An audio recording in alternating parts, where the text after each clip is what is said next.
Hey everyone, welcome back to Absolute Comics, the weekly show where I get together with Sal and we talk about the news going on in the world of comic books, superheroes, movies, TV shows, comic books themselves, all the fun jazz of the universe. Today's episode is brought to you by our sponsor. I think they're still a sponsor, G Fuel. Use the code COMICS at checkout and don't forget to get yourself some crazy energy. I'm pretty sure they're still a sponsor. I don't know, I gotta redo the contract, but now we're at that weird point. Anyway. First thing I would talk about today, Sal, is I am catching up on Amazing Spider-Man, and you are wrong. I like that book. All right. No, there's one in particular issue, though, that it's still a little old, because I think they're on 9, and I just read 6, the 900 celebration. Yeah. Did you read that? Yeah. Okay, well, how did you feel about Doc Ock's arms being like a dog? I thought it was really dumb. I was like, what is this? The whole rest of the story I was down with. The Sinister Six are captured. He has to team up with them. That was great. Right. But the arms being a dog was just kind of like... I've seen the arms do many things. They've been separated. They've had a mind of their own. They've been tentacles. They've been adamantium. I've seen them. There's nothing about them being like puppies or whatever. Them being like sentient or at the very least like cute. That is inherently bad. I was just kind of like, it was all just a rolling of my eyes moment for me. I'm like, all right, sure.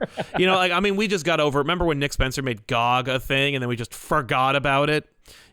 Peter had a cute dog that was actually an alien monster that was supposed to be huge, but actually is tiny. And like, what are we gonna do with GOG? And GOG lasted 6 issues and then popped up at the end of Nick Spencer's run, I think. Yep. And they were like, we got to get rid of GOG. And I'm like, cool. Like, what I missed from the Nick Spencer one? His relationship with Boomerang. I thought that was probably one of the best angles of it. I guarantee you'll never see it again unless Nick Spencer's writing it. No.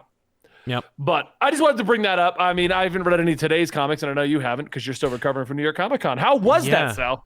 That was good. It was great. Met a lot of good people and had a lot of fun. Spent all 4 days there, so that was super good time. I heard there were announcements from there. I missed all of them. I would read about them the next day. I'd be like, oh, that happened? I wasn't there for that.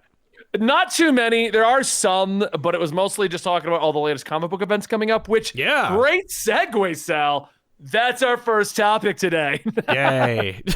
Marvel's made many major announcements at New York Comic Con, including all their new comic book events, such as Avengers Assemble, Dark Web, Sins of Sinister, Captain America Cold War, Summer of the Symbiotes. Well, I wonder what's happening in the summer. Fall of X and more. Fall of X. So now the reign of the X-Men is over, Sal. Yep, or at the very least, Krakoa. It was, jeez, what a short-lived period that was, man. Like, I guess I guarantee you, I know people in the comments are going to be like, finally, none too soon, about time. And it's like, Hickman left. Like, Hickman was ejected from his own initiative because all these people wanted to keep writing about Krakoa. Like, they needed to extend Krakoa. I have a feeling he was going to shut it down. I don't think Krakoa is supposed to stick around. There's too many. I like Krakoa, but it makes for too many easy plot holes.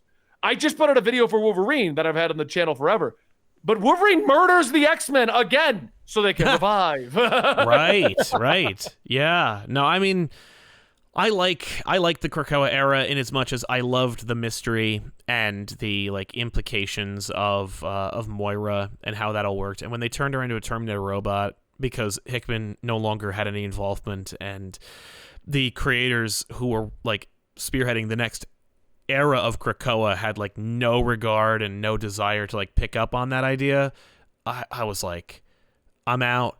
I haven't been enjoying ever since Inferno. I haven't really been enjoying what they've done with it outside of Wolverine. I'm still reading Wolverine. I'm still digging Wolverine. Inferno is like a breakup letter. Inferno was like a big FU. Was like you coming home and finding the locks changed. Like, Inferno feels like Hickman's angry FU letter. And we talked to him. He said, "I'm never going to write X-Men ever again. I'm never touching that that universe ever again." Like, you could tell he was not happy. Right. He's playing it in all the interviews. He's playing it nice, but he is not happy with how that went down. Yeah. Summer of Symbiotes is interesting. Have you been keeping up with Venom? No. Because I'm a huge fan of Venom. Everyone knows that. Yes. But who's doing it now? Al Ewing? Al Ewing. Al Ewing is started up his thing, and then someone else is doing the Dylan side. I don't know what's going on, man. And it was like, he's in space, and now he's in the future, and there's other symbiotes, and like, I'm just like, what is even happening? Yeah. How do we go from like normal Venom, practically Agent Venom, but it's Eddie Brock. Yeah. Conquering the king of symbiotes, and then we're like, and now time travel. I'm not reading any of Venom, so I have no idea like what you're talking about. Okay, I'll tell you right now. It starts up with him being the god of the symbiotes. Right. He's got the ability to transfer between any symbiote in the universe, because now they're all over the place. Right. And he can transfer between them, and he gets killed, and he ends up waking up in like symbiote heaven, where there's this other guy who's trying to command all the symbiotes, and that's as far as I got with it. That was like issue 5.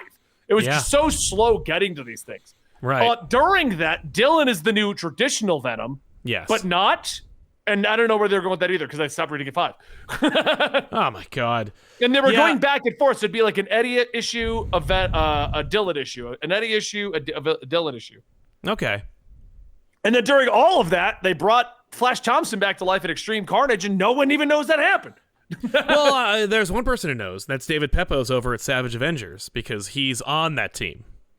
Oh, is he on that team now? Yeah, he's on that team. He's hooking up with Dagger. Whoa. Okay, because he popped up in the Spider-Man book, and I'm like, Flash!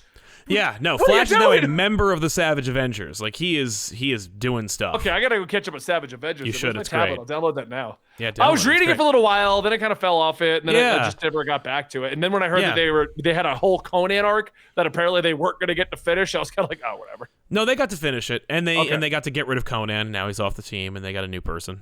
Is it Venom? It is not. It's Punisher 2099. It's Jake Gallows. Why don't Ghost Rider 2099 would have been better. He's so crazy looking. Yeah. I love that book. All right. The rest of these sound pretty like the Summer Symbiotes. I don't know. Did you follow Extreme Carnage? No.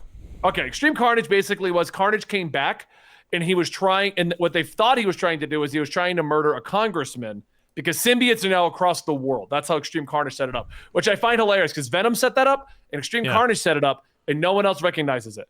Right. The concept is that after King in Black, all those symbiotes are no longer controlled by Null. Some are good, some are bad, but they're across the planet. Right. Like they didn't just go away. They're there. That's fair. Okay. Right. And so there was a congressman who was fighting against them, but it was a whole plan by Carnage to get everyone against the humans or something. I forget now, because it was really not that great. But they brought back Carnage, a real Carnage, not Cletus, but real Carnage, and they brought back Agent Venom, and they gave him sidekicks like Mania's back. Oh. And that just vanished when Extreme Carnage ended.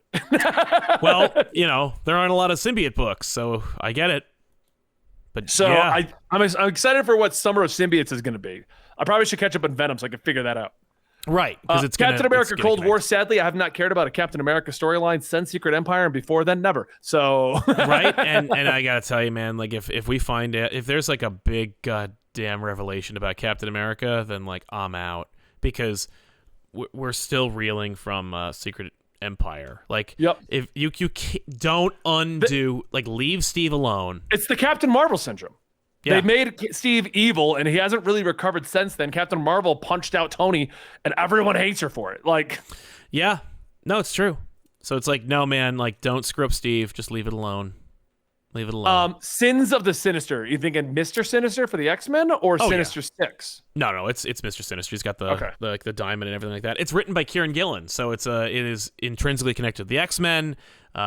And that sounds fun, because Kieran Gillen is like one of the best writers they have over at X-Men, and and they've been building, like, I trust people like Gillen or Spurrier or Ewing to some extent, or even Duggan at this point, to pay off some random Hickman-y plot threads, and like Sinister has been a thing that they've set up and played with, or at least suggested, since Hawks and Pox. And I think Sins of Sinister is going to be like the Chimera program and all that stuff. So it's like, this will be a pretty big deal for the X-Men.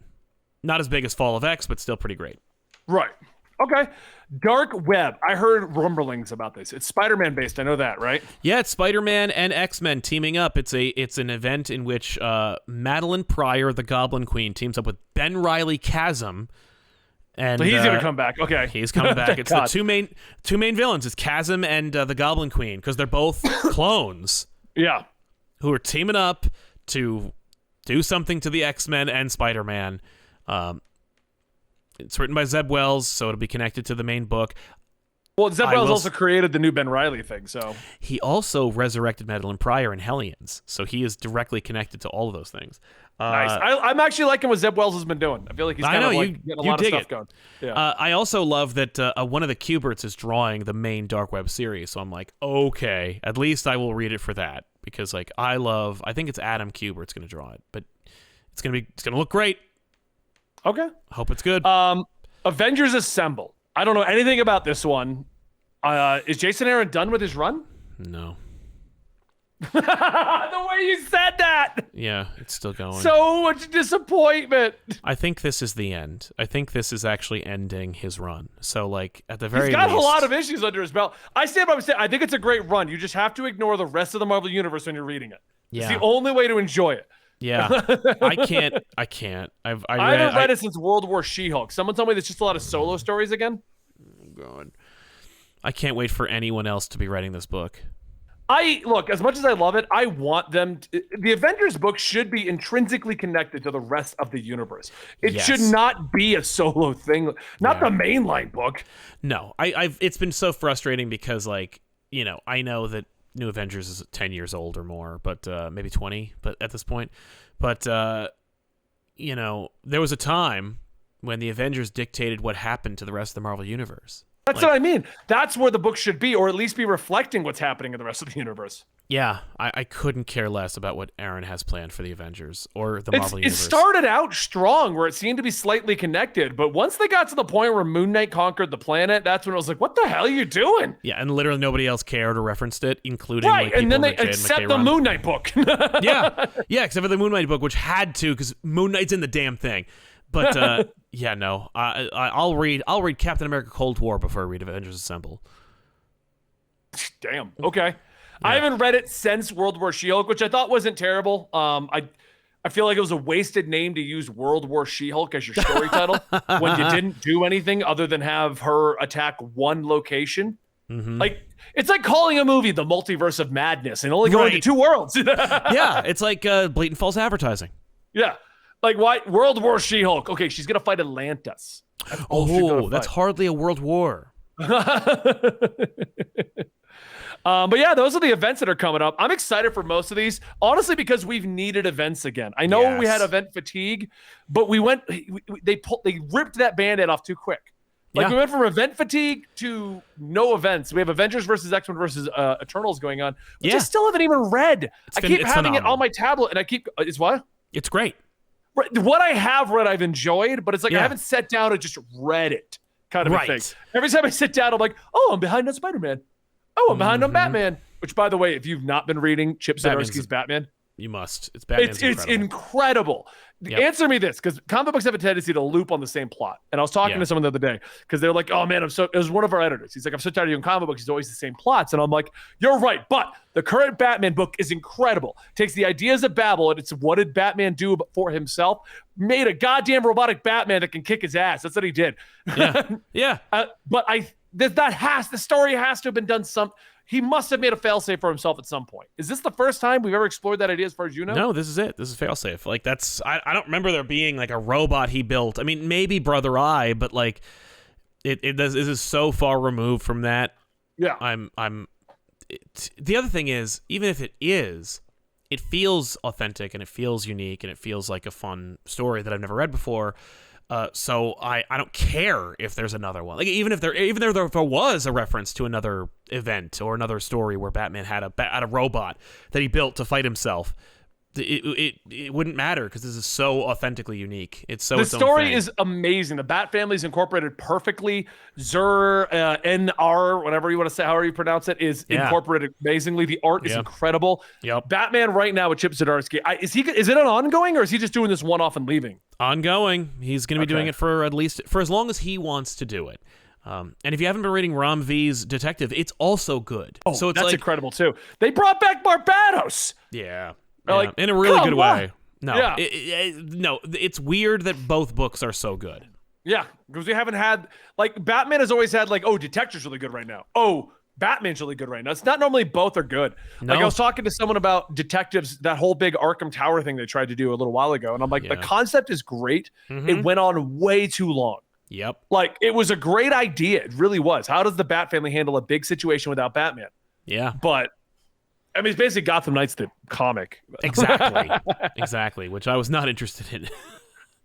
So anyway, we also announced Moon Knight is going to be getting a second season, as well as announcing that the Shang-Chi director will be handling the upcoming Avengers Kang Dynasty.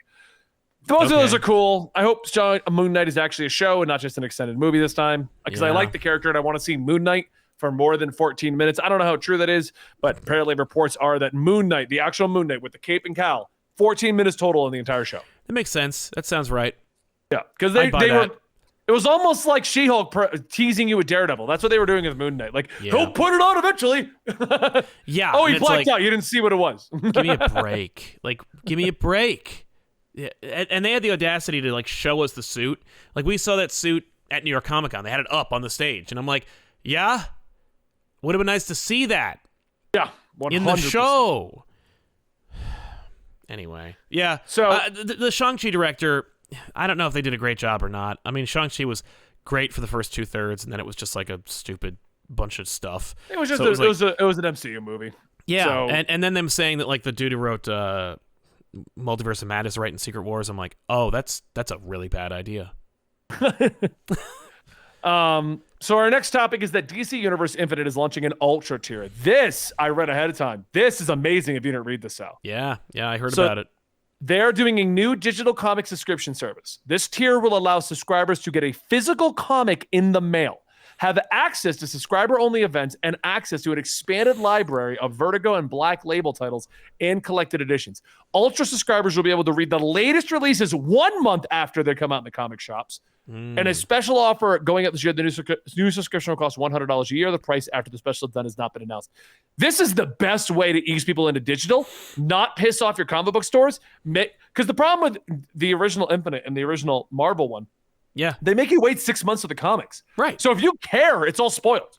It's all spoiled. So it was useless to sign up for that service. On top of that, we need physical comics to remain, even if it's a collectible item, to exist. This is the best of everything, in my opinion, Sal. I agree with you. I think it's a fantastic plan. It's weird to hear from DC since I know that like they don't know what they're doing half the time. Like I don't know who's spearheading this initiative, but they deserve a raise because it's a great idea. Yeah. No, I 100% agree with this. A month delay is perfect because I mean that should drive you to go get the comic right away if you want it, but you won't have to wait so long you forget it even exists. That's the problem I run into with my manga because I had to start reading Shonen Jump because I'd be waiting for the new volume to come out and I'm like, what was happening in that? Right? Why is Deku's arm broken? So I'm excited about this one. Same. Yeah, I'm gonna join it right now. Next up, this is the one you're talking about a little bit. Charlie Cox himself says that the Disney series might be doing changes in major storylines, emphasizing that Daredevil Born Again is a season 1, not a season 4. Right. So what I think this means is they're going to pick and choose what they want to carry over and not reference what is actually canon and what's not. Yeah. Yeah, that's exactly what it is. Like actors, like because I heard that Deborah Ann Wool has not been invited back or not. They didn't contact her.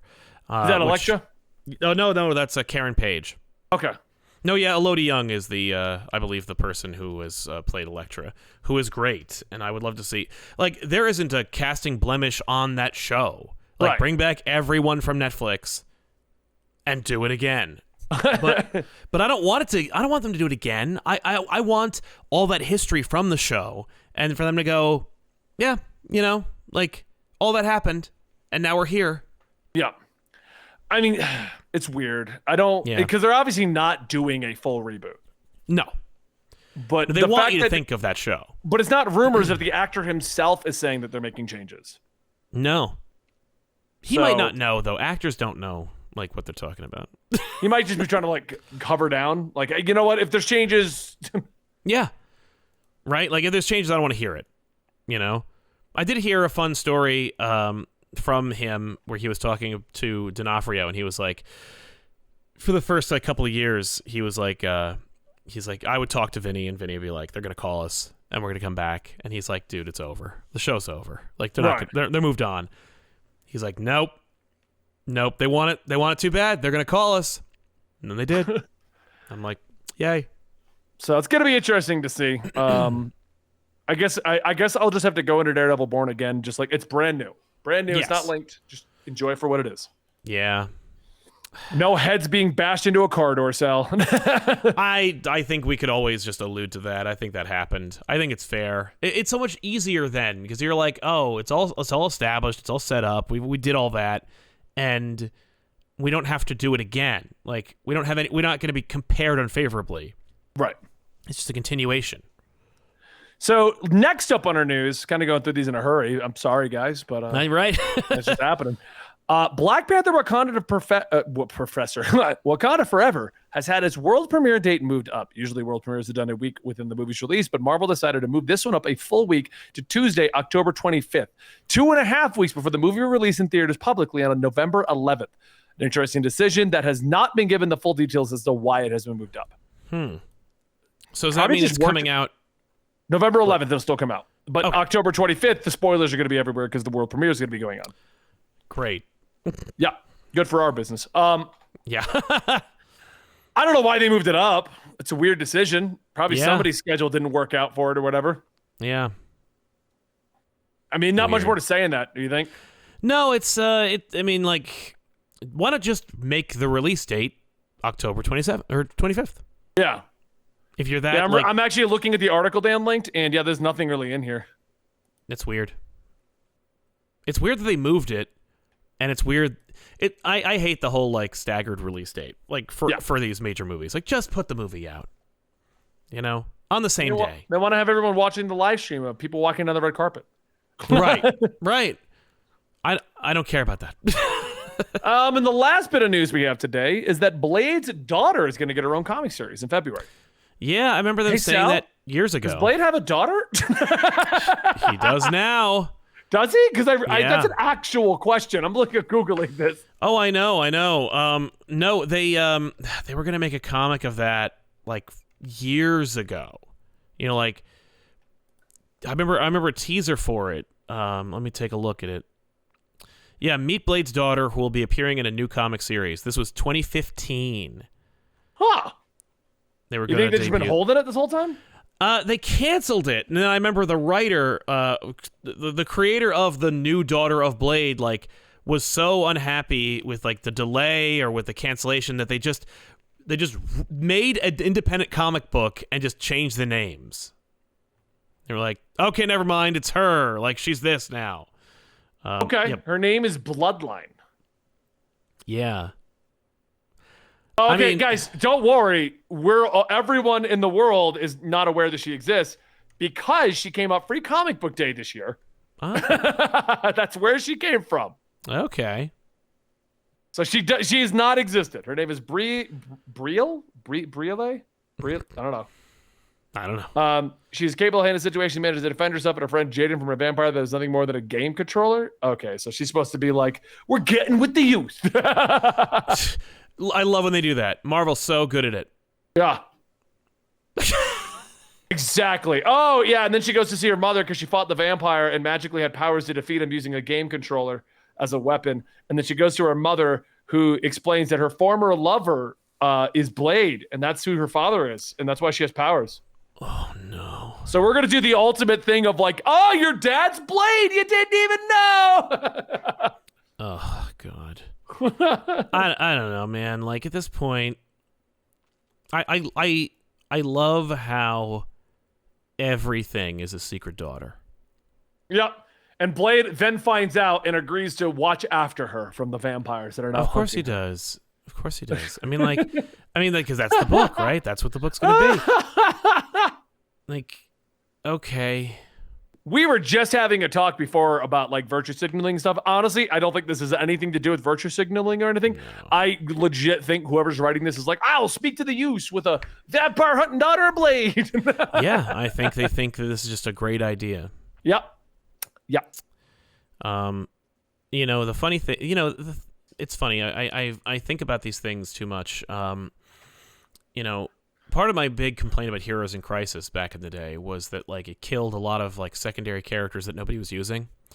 And the reason why it sucks is because like nobody was using those characters, nobody cares about them, like from an editorial standpoint. So as a result, instead of them just being in obscurity and like could show up in another book or be dusted off by a hungry creator who wants to talk about those characters, they're dead. And so you have to like go through all these mental gymnastics and continuity gymnastics to bring them back. The reason why this is connected is because, you know, you're going to give Blade a daughter. Blade is a niche character who doesn't sell. And to then go like, hey, we're making a new Blade book. You're exciting all these Blade fans. All these niche, smaller grouped Blade fans. And then you go, and we're going to do it by creating a new character that's going to replace him. Because she is. Like, that's the idea. The idea is that, like, idea.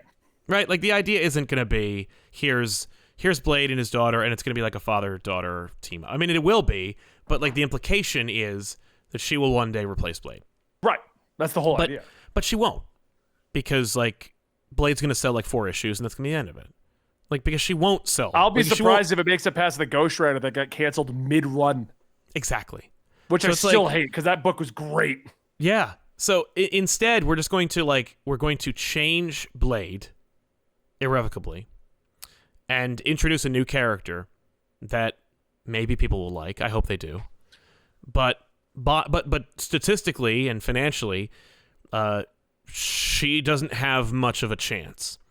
No. And as a result, you're going to have this book that Marvel's going to be like, ladies and gentlemen, you're welcome. Blade's daughter's here. People are going to go, what? And we're all going to go, can we just have Blade? I wanted a Blade book. Well, you can't have it. It's Blade as a single dad. Oh, that's not why I read Blade. It'll be better if they made it like Full House too, where like Blade and his buddies are raising her, and Blade and Johnny Blaze and Morbius are just hanging out, trying to raise a little girl. It's just 3 men and a baby, 3 vamps and a baby, 3 vamps and a baby. But my point being, at the end of it, like, the book's gonna tank, and then Blade will have a daughter, and it's just gonna be over there, and like it'll just be over there forever. Like, it'll be like, what was that thing we were talking about at the beginning of this that lasted like 4 or 5 issues and then disappeared into the ether? I can't remember because it's so obscure. Yeah, me either. We were talking about something, but that tells you how bad it is. Right, like just these big changes where they're like, we're making sweeping changes to a niche character, like, man, okay. So, all right, well, anyway, you know what? Real quick, you know what that reminds me of? Do you remember Ginny Hex? Yes, of course. How can I forget? She wasn't created that long ago. Yes, Ginny Hex. Jonah Hex's heir. Like, you know, obviously he's from the past. Like, he's been dead for centuries. Like, so it's... But it was just one of those things where it was like, we're gonna make a niche character for a niche character. We're gonna throw her on another book and hope for the best. And then so I mean, like, you know, maybe someone will remember. Brings up one too. Lobo's daughter, but Lobo's daughter lasted like 4 years. Yeah, they wouldn't let Crush go, and they put her on the Titans Academy, and it was like, okay, Crush. And by the way, she was on Titans, and she did great on Titans. Yeah, like she was good in that role. Right, but that was it. That, you know, maybe this is more of a Crush situation, because like Lobo is also a niche character, and to give Lobo a daughter is to irrevocably change Lobo as well. So, you know, but nobody seems to care. Well, you would think that, but I know you didn't read it. When Lobo met Crush, his exact answer was, I don't know who the hell you are. You don't matter. I got kids all over the cosmos. That I like. Okay. And then he beat her and forced her to do his bidding. So I think that actually worked the way they did Lobo and his daughter. Okay. So that is in keeping. The whole Teen Titans arc for her was predicated on, is her father Lobo? If it is, what will he do when he sees her? Yeah, he like put a boot to her throat and is like, no, you're mine. You're my property. Right. Ouch. And then in the solo book, which was kind of started out wonky because it was like, it's all about Crush trying to have a normal relationship with a girl who like it was like a religious girl. It was really like, what is this? And no, it really was. It was like, what the hell are you trying to write? Halfway through that issue, she gets a call from Lobo that he's changed, come to the prison to free her, to like talk to him so he can make amends for things. And you're like, what am I even reading? This is terrible. Yeah. You've got Crush trying to like date a regular girl who I think was like Jewish and like didn't like her family didn't approve of the lesbian relationship. Like, what are you? This is Crush. What are you doing? Right, like daughter of Lobo. Yeah, and then daughter of Lobo goes to meet Lobo. He spills his guts and like tries to like make amends with her. She tells him no, but it turns out the whole thing was a trick. He put a band on her, his like prisoner band on her. Yeah. And since she was DNA of him, it thought he was in the cell and he walked out. Used her to get out of prison. Oh, okay. And then it was like a whole Chase Lobo thing. And that was cool. And then the whole relationship literally went out the window because the girlfriend would like call her once or twice, but she's busy in jail and that broke up. Yeah. And that was the story. I was like, what are you even? Who even wrote this? Right. Yeah. So we'll see what happens with the daughter of Blade. My point of bringing up like any of like the sidekick characters is just like, nobody thinks about like the impact they're having on these characters when you introduce a character that like, I always go back to Damien. Where it honestly goes into one of the arguments I'm going to be making with why are comics of manga selling better than comics. One of the reasons is manga is cherished in Japan. It's like an actual thing over there. Yes. And you don't change characters irrevocably. Like No. we're not gonna have a My Hero Academia episode come out where it's gonna be like, oh, by the way, Deku had a kid and he's a single dad now because we want to tell that story. Right, No, like that's not gonna happen. You never knew that, but like, guess what? Like, I want to make my mark on this character, or at the very least in this career, and so I'm going to make these like sweeping changes. And it's like, oh. Okay. Someone brought up in the chat, but it's a similar one because they mentioned Hela, but the Angela. They just said, oh yeah, no, there's a 10th realm in Angela. That's gonna completely change Thor. Yeah, and then they just didn't care. Like what's fascinating is like what people will accept and what the publisher will accept. Like it really is about where it comes from. Whose idea it was and who's in charge of that idea or executing that idea. So I guess in that case it's like, yeah, we'll see what happens with Blade's daughter. What was it? What's her name? Bloodline. Yeah. One person in our chat says that manga just overall has better story structure. That's a case-by-case basis. Yeah. I could give you some terrible manga. Right. And I could give you some amazingly structured stories in comic books and some terrible story structure. I think one of the biggest things is that a Batman person can show up and give an idea for Batman, and DC's like, whatever, try it. And we'll just pretend it never happened if it tanks. Yeah. And manga would be like, no, we're not doing that. Like, that's going to change the character. Like there's a whole number of reasons, but I do not think story structure. You can cherry pick bad comics and good manga, and vice versa. I can give you terrible manga and be like, that's why manga's shit, man. Exactly. And just say like all of manga's bad because of these bad examples. Like exactly. Like it's just like you could say, oh, all manga's amazing because the story structure's better. No, you want to know one of my favorite anime that makes no goddamn sense? Maybe Sal does, remembers it because it's good. Excel Saga. Try telling me the story to Excel Saga. It's all over the fucking place. I have no idea what that is. But yeah, it's an anime where every episode they tried to spoof another anime. Oh, so the tone and structure changed every episode. That sounds ridiculous. Like it was amazing and exhausting. Yeah, exactly. That sounds exhausting. But I wish them luck. I hope Bloodline works out. I hope it does everything they want it to. But like the problem is Blade's getting a movie. Obviously, you're creating this character so you can like start to like tie into that movie and get people going. But like beware the audience that you are trying to ape off of when you are pretending to give them something they want and then don't. Like we talked about this a little bit. You guys talked about it, I'm sure, about She-Hulk, where it was like, people being like, whoa, like why isn't Daredevil in She-Hulk? And it's like, She-Hulk is not really about like the Daredevil show. And it's like, that's fair. But you did put him in all the promos.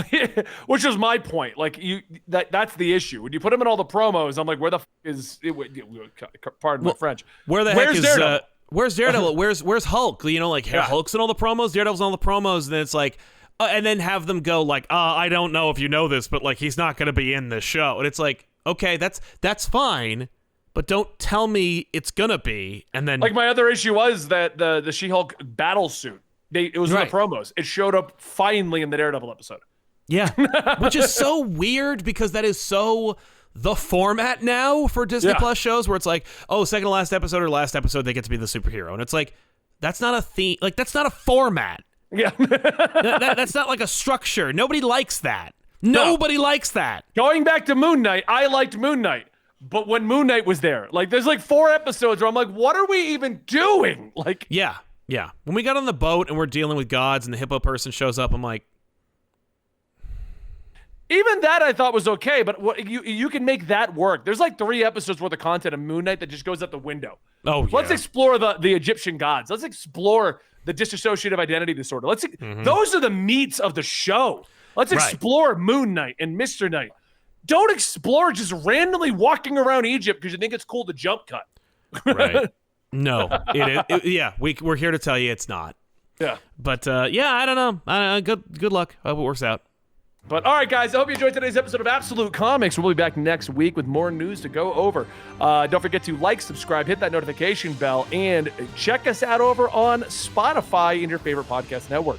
A high review would do amazing things for us, and we'd really appreciate it. See you guys next time.